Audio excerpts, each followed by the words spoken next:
নমস্কার বন্ধুরা, তোমরা সবাই কেমন আছো? আশা করি তোমরা সবাই খুবই ভালো আছো আর আমিও খুব ভালো আছি।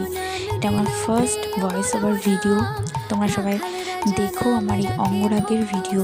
যদি তোমাদের পছন্দ হয় তো তোমরা সবাই আমার সাথে কন্ট্যাক্ট করতে পারো। আর এরকম নতুন নতুন অঙ্গরাগের ভিডিও যদি তোমরা দেখতে চাও তো আমার সাথে কন্ট্যাক্ট করতে পারো। তো আজকে আমি মা লক্ষ্মীর অঙ্গরাগ করেছি। জানি না কেমন হয়েছে, আমার নিজের মতো করে আমি চেষ্টা করেছি করার। তো সবাই জানিও কেমন হয়েছে।